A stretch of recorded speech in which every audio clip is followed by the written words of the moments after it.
history can get very binarized, very polarized. You know, we were here, you came, we lost, you won. It gets in that, but it's way more complex.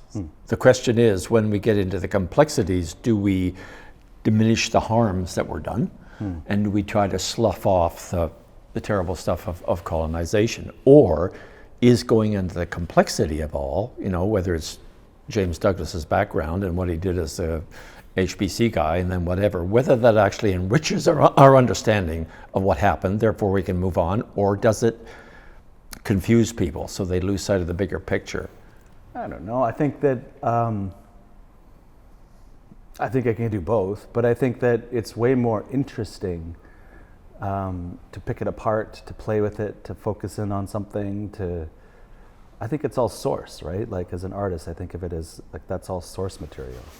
And I think that how an audience receives that, I mean, you're going to tailor your work to try to get a certain response, hopefully from an audience, but you can't always predict that or, you know, gauge what that's going to be ultimately. But and do you write with an audience in view, or do you write because you just say, I want to write about this? I want to write about this. Yeah.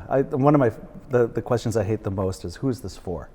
Like when somebody, like that dramaturgical question, who are you writing, who's your audience? I'm like, fuck, my audience is who's going to buy a ticket and sit in the seat, right? Like, I mean, I come from a certain perspective, and so I'm expecting like Indigenous folks to hopefully relate to what I'm saying. But I also,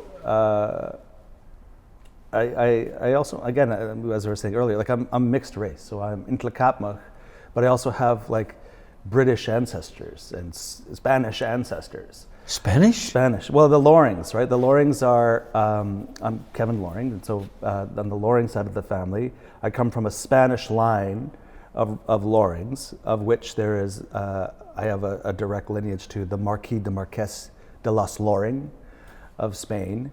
And then if you go back further, there's like Sir Nigel Loring, who was an actual knight that was, I think there's, he's a famous author, Canterbury Tales? No. Anyways, I can't remember anyways, he was written about back in the days. But you can trace the Loring line to, he was what do you call it? Like a priest, but he's like a war priest, like for William the Conqueror. So that was the first known Loring that we have that is on record. The Loring genealogy has been recorded. So there's actually a PDF online where you can trace the Loring family all the way back to, you know. Okay, so where does this? Okay, we're into identity questions here. So where does identity sit in you? Does it come from where you grew up? Does it come from culture? Does it come from all the strains of history? I think all of it. I mean, I identify as Ntlaka'pamux, right? So I was born and raised in Lytton, British Columbia. I come from a place called Mechampton, which means many snakes. We call it Snake Flat today, in a certain part of our community. And I grew up in Lytton, British Columbia, which, you know, the ancient name of that place is Klikomchin, which means the place inside the heart where the blood mixes, or the confluence of the Thompson and the Fraser River, right? It's one of the longest continuously settled village sites in North America. And it burned down 2 years ago. And so like that history is where I start from. Right? And my dad was a logger. He was a white man, mostly white. He's got some Cree ancestry in there as well. I grew up in the Botany Valley. My mom is Ntlaka'pamux, and she grew up in Mechampton, Snake Flat. And that's my lineage. And so I grew up in that mixed dynamic. There was one of the things I think that really influenced me early on was there was this conflict over the Stein Valley. And the Stein Valley was the sacred valley of the Ntlaka'pamux. It's like our spiritual center point. And they were going to log it. My dad's a logger, and half my uncles worked at the mill, my mom's brothers. And so there was this conflict within the community where you had family members, neighbors, fighting over whether or not to log the Stein or not. Economic, viability of the village versus like the continued existence of this untouched national, international, UNESCO candidate heritage site. And how did that work out?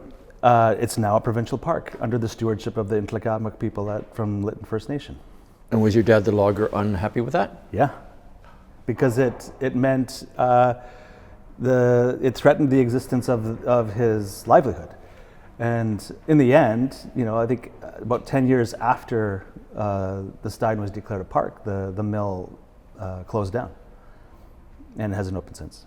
But it was also a tiny, tiny mill in in an industry filled with mega mills run by international conglomerates. Is that the curse of our time, the contradiction or the tension between industry and culture, between people and corporation? And we live in a very corporate world, where corporations have a lot more rights over people than people have. So that battle is people saying, no, it's not people underneath a corporate idea. Certainly. I think also, though, the nature of the foundation of Canada was that we are resource. We are literally a country that was created by a corporation. The Hudson's Bay Corporation, the West Indian or the Northwest Company. Northwest Company, yeah. So those corporations are the founding fathers, in a lot of ways, of Canada, right? Like we were talking about Douglas earlier. He was an HBC guy and the governor of British Columbia, before it was British Columbia, on Vancouver Island. And then, he illegally declared the mainland of British Columbia